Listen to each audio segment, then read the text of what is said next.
तेजस commerce classes. आज हम discuss करेंगे निपको का जो लेटेस्ट रिक्रूटमेंट नोटिफिकेशन आया है उसी के बारे में आज डिस्कस करेंगे। एक अच्छा नोटिफिकेशन है अगर आप नॉर्थ ईस्ट से बिलोंग करते हैं या फिर नियर बाई स्टेट से बिलोंग करते हैं, और अगर आपको लगता है कि मैं शुरुआती का जो 5 साल है वो कहीं भी जॉब करने के लिए कंफर्टेबल हूँ, तो ये वैकेंसी आपके लिए रेलिवेंट है। चलिए नोटिफिकेशन को पूरा डिस्कस कर लेते हैं। नोटिफिकेशन जो है वो 15 मई का आया हुआ है। निपको क्या है? North eastern electric power corporation limited. ये एक पावर कंपनी है। शेड्यूल ए मिनी रत्ना पीएसयू है। ये ध्यान रखना, मिनी रत्ना पीएसयू है, यानी प्रॉफिट मेकिंग कंपनी है।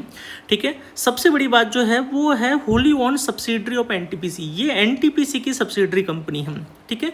स्पेशली अगर ये देखें तो ये नॉर्थ ईस्टर्न रीजन में ही काम करती है। पावर डिस्ट्रीब्यूशन से रिलेटेड, पावर जनरेशन से रिलेटेड ये कंपनी काम करती है। ठीक है।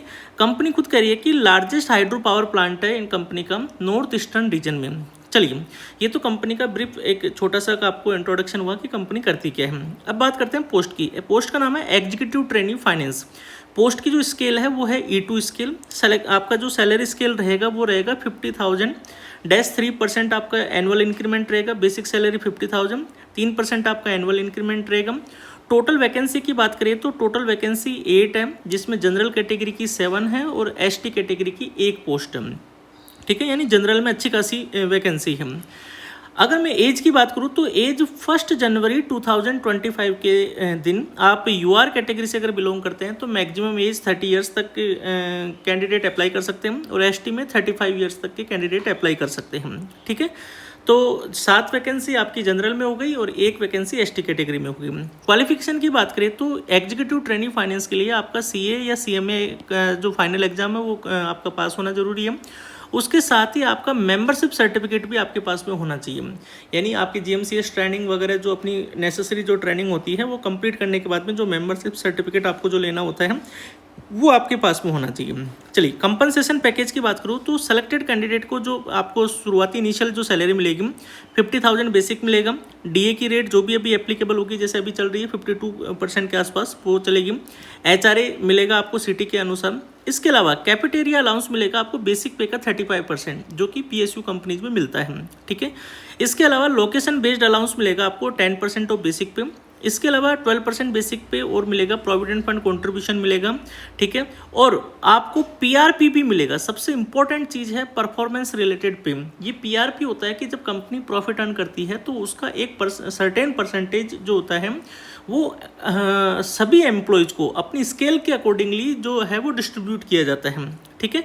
तो लगभग आप मान के चलिए कि ये जो PRP है लगभग 1.5 लाख के अराउंड जो है वो आपके एग्जीक्यूटिव फाइनेंस को मिल जाता है।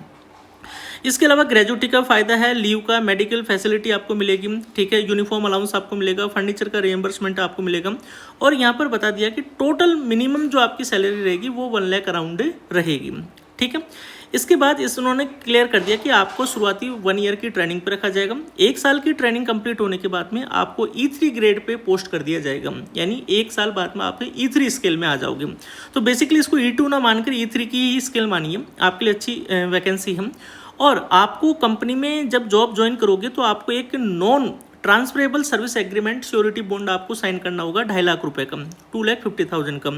लेकिन अगर आप EWS कैटेगरी से आते हैं या OBC NCL कैटेगरी से आते हैं और ST कैटेगरी से आते हैं, OBC EWS कैटेगरी के लिए 1,25,000 का है, और ST कैटेगरी के लिए जो है वो 1 लाख, ST कैटेगरी के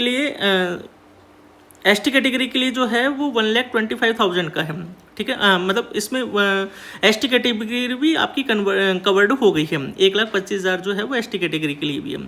ठीक है। और 5 साल आपको मिनिमम यहाँ पे आपको सर्व करना रहेगा। ठीक है।